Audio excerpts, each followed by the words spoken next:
Hey there, folks! Today we're embarking on an intriguing journey into the world of vegetables.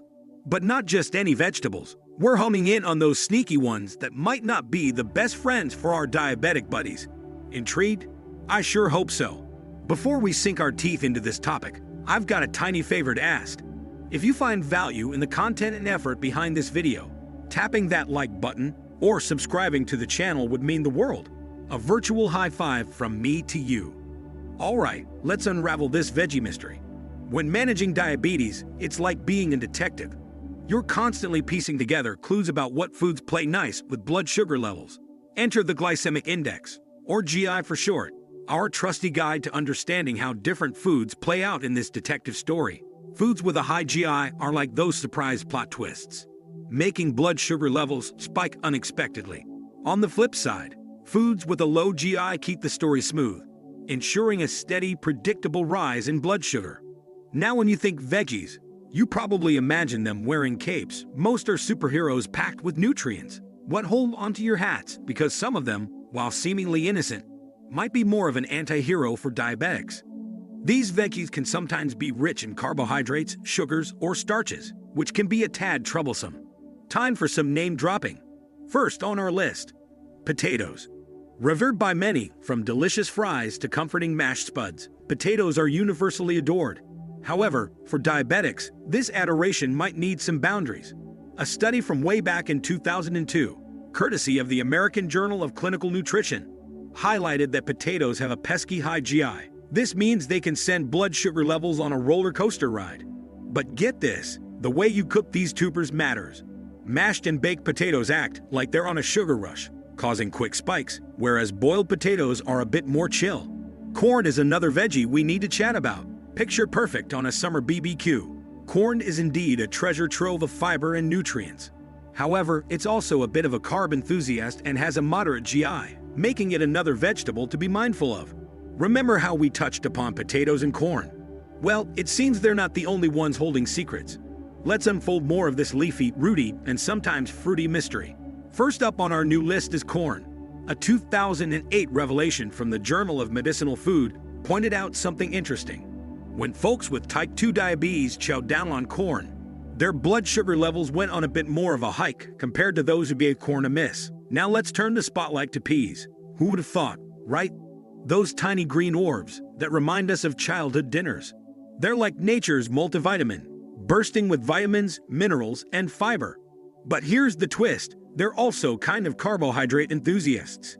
A 2011 study from the British Journal of Nutrition found that for our type 2 diabetes friends, peas did give blood sugar levels a nudge upwards. But before you banish them forever, it's worth noting that their overall impact isn't as dramatic as some other high GI culprits. So maybe just play it cool with peas. Next on stage, we have the vibrant beets. These earthy, ruby red wonders are like nature's treasure chest, overflowing with goodies like folate, manganese, and potassium. But there's a catch. They're also kind of sweet on natural sugars. A 2012 study showcased in the Journal of Functional Foods shared that beetroot juice had type 2 diabetics experiencing a bit of a blood sugar hop, skip, and jump. The takeaway? Maybe don't go on a beet binge. Moderation is key. And now, parsnips. They might look like carrots' paler cousins, but they've got a distinct, sweet personality. While they do serenade us with vitamins C, K, and folate, they're also rather fond of carbs and have a notable GI ranking. A study from 2005 in the European Journal of Clinical Nutrition revealed that for type 2 diabetics, parsnips did give blood sugar levels a boost. When you think of veggies, you might picture a colorful plate of greens, reds, and yellows. They're packed with carbs, but not the kind that sends your blood sugar on a roller coaster ride. Thanks to their dietary fiber, they keep those sugar levels steady. But here's the twist. While veggies are nutritional champs on their own, they don't quite hit the mark for a balanced meal. Picture this. Proteins are like the builders of your body. They repair and regenerate your cells and give muscles their oomph. Fats. They're your body's backup energy source, ensuring your brain fires on all cylinders. Plus, they help your body absorb all the good stuff from those vegetables. So if your plate is teeming with veggies, don't forget to invite some proteins and fats to the party. Now, here's something quirky about veggies. Not everyone is smitten by them. Many Americans give them a miss. with some not even eating the recommended 2.5 cups daily. Why, you ask? Some veggies have this bitter or astringent vibe, especially if they're out of season or not ripe. But don't let that deter you.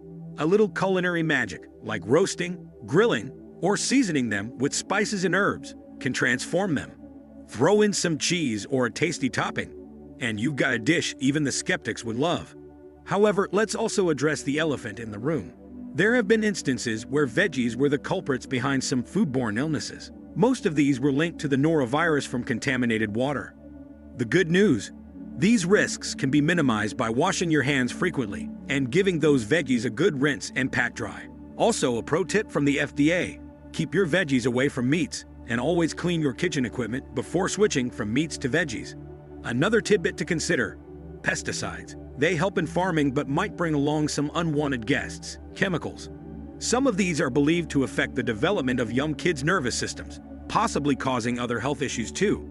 But don't fret. Washing your vegetables thoroughly and scrubbing those with rugged skins can help. So, in wrapping up our veggie tale, while they are a powerhouse of nutrients and a must for a healthy diet, it's good to be aware, especially if you're diabetic. Remember to choose wisely, prepare lovingly, and enjoy heartily. Veggies come in all shapes, sizes, and glycemic indices. That's right. Some of our beloved vegetables, like potatoes, corn, and beets, are packed with more carbohydrates and have a higher glycemic index. This means they can be a little more daring, causing your blood sugar to shimmy up faster. And if you're someone javing with diabetes, this could throw your groove off. However, there's no need to kick these veggies off the dance floor. It's all about rhythm and balance. You can still enjoy them, but maybe in a two-step rather than a cha-cha. Offset their tempo with some smooth movers like leafy greens or the graceful cauliflower. These low GI veggies can help keep your blood sugar in harmony. But here's another twist: the dance style, or in this case, the way you cook these vegetables, can change their pace. Salsa or waltz, frying or boiling, it all makes a difference.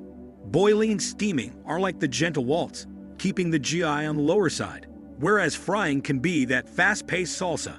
So if you're craving potatoes, a good old boil or even a switch to the mellower sweet potato can keep things in rhythm.